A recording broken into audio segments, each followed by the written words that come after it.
Hello. अस्सलाम वालेकुम। Very good morning. जो लास्ट हमने सेशन किया था वो था जो कार्डियक ग्लाइकोसाइड्स फार्माकोलॉजी में, जो कार्डियोवास्कुलर की फार्माकोलॉजी है उसमें जो आज हम पढ़ेंगे वो है anti anginal and anti hypertensive drugs. ठीक है।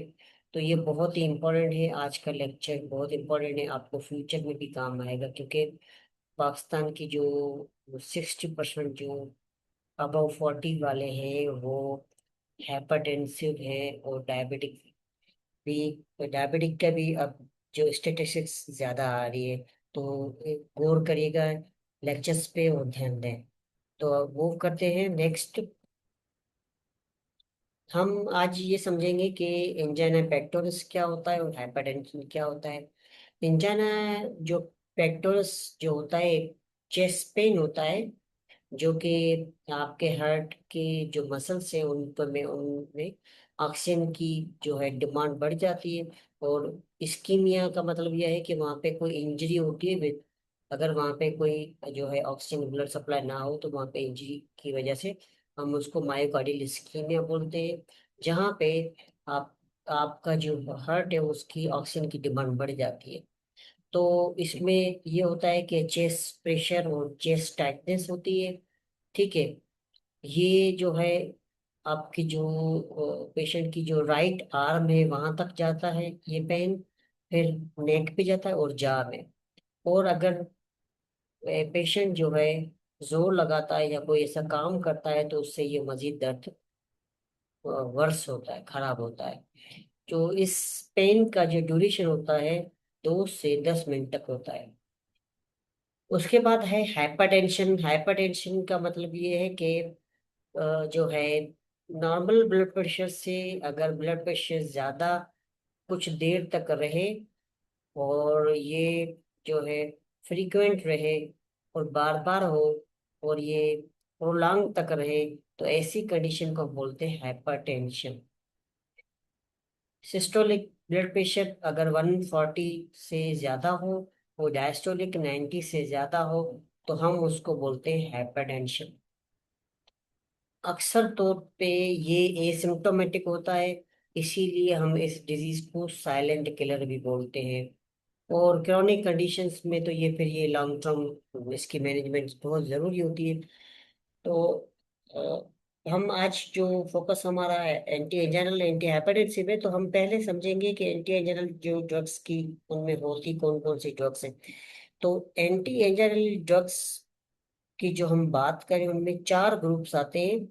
पहला है नाइट्रेट्स, दूसरा है बीटा ब्लॉकर्स, और तीसरा है कैल्शियम चैनल ब्लॉकर, और चौथा है रेनोलाजिन। ठीक है। अगर हम नाइट्रेट्स की बात करें तो नाइट्रेट्स को हम जनरली बोलते हैं ये वेजो डायलेटर होते हैं। जाहिर है जब वेजो डायलेशन होगी तो हार्ट पे जो हार्ट का जो प्रीलोड है और आफ्टर लोड है वो कम हो जाएगा। तो ऑक्सीजन की डिमांड जो है वहां पे जो है तो कम हो जाएगी। जब ऑक्सीजन की डिमांड हो जाएगी, कम हो जाएगी, तो ये चेस्ट पेन जो होता है वो कम हो जाएगा।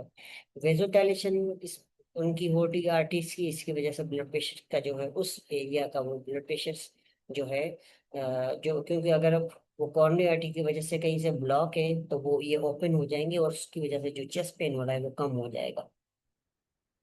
बीटा ब्लॉकर्स जो है हार्ट के रेट को डिक्रीज करेंगे और हार्ट की कॉन्ट्रिब्यूटी को जो कॉन्ट्रैक्टिबिलिटी होती है उसको भी ये डिक्रीज कराएंगे।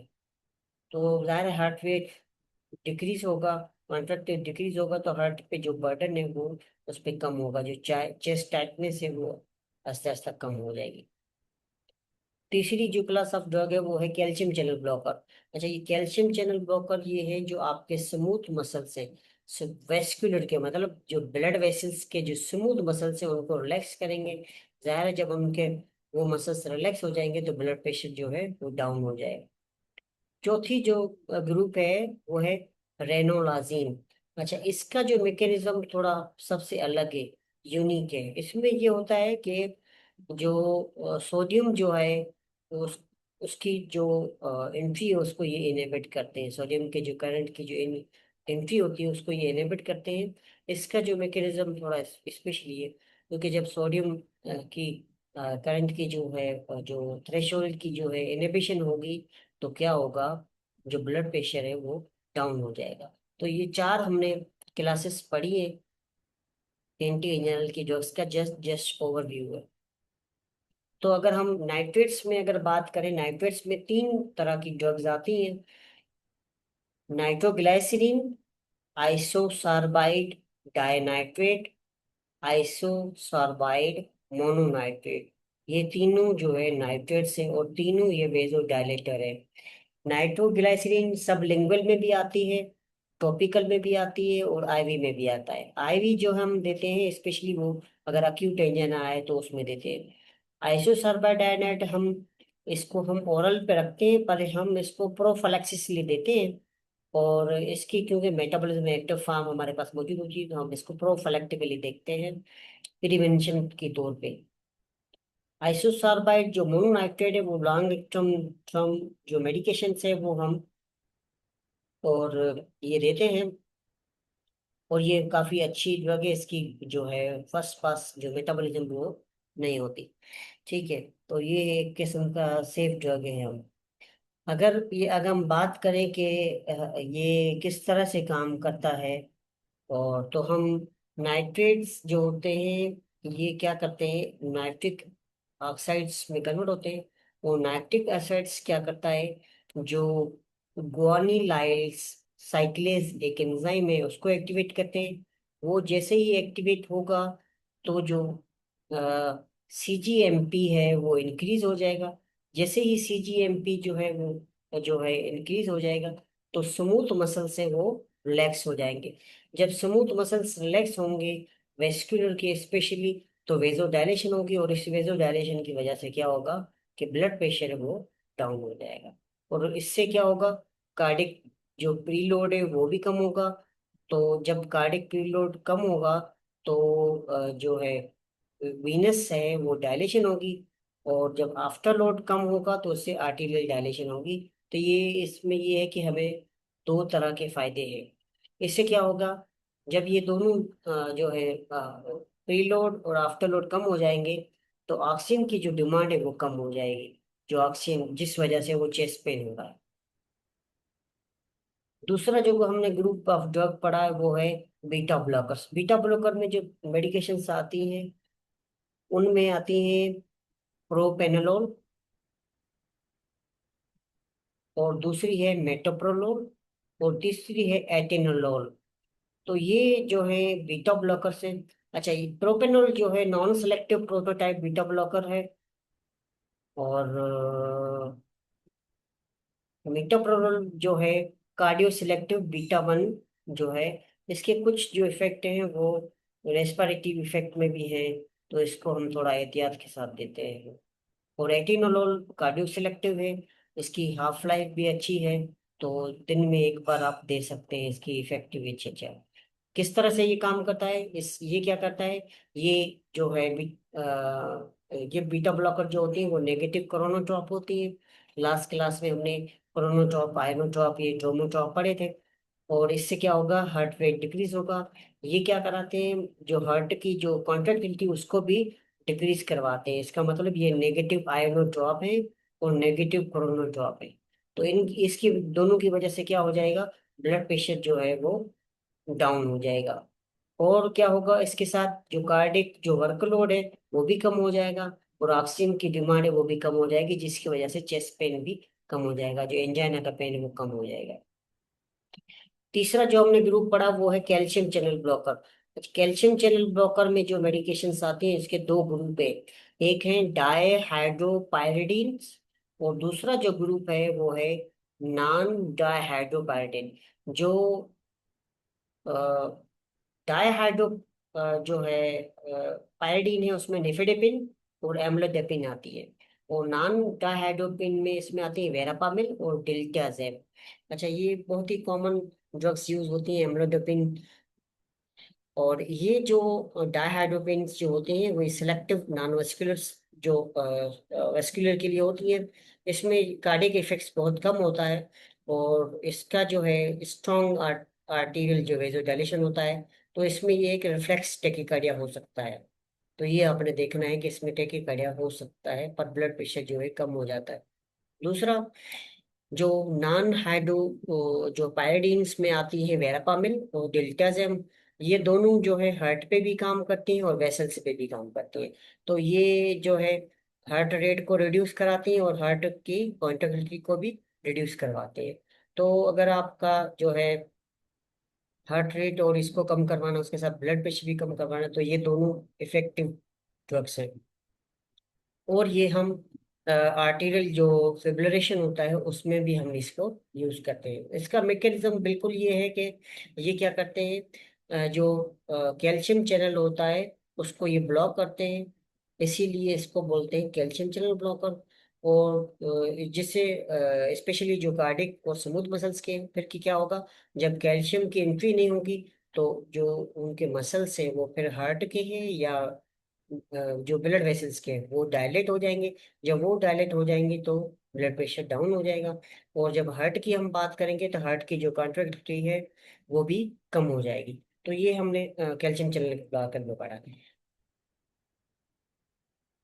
और उसके बाद जो हम अगर बात करें जो है बीटा ब्लॉकर्स, और ये तीसरी जो हमने चौथा जो ग्रुप हमने ये पढ़ा था इसका, रेनोलजीन, इसका जो है कि ये सोडियम की एंट्री को इनहिबिट करता है। तो इसके लिए कोई एक क्लासिफिकेशन है ही नहीं, ये एक न्यू रिसर्च है, पर आप ये तीन जो है याद कर सकते हैं। अब हम जो बात करेंगे वो है एंटी हाइपरटेंसिव ड्रग्स। उससे पहले हमने पढ़ा था anti anginal. Anti hypertensive drug बहुत ही इंपॉर्टेंट है, जिसमें पांच से छह ग्रुप आते हैं।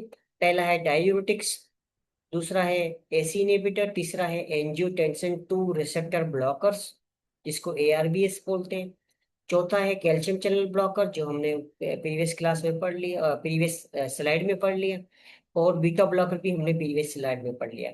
और डायरेक्ट वेजोडाइलेटर में हमने जो है नाइट्रेट्स पढ़े हैं, उसमें कुछ और भी हैं तो हम इन सबको पढ़ते हैं।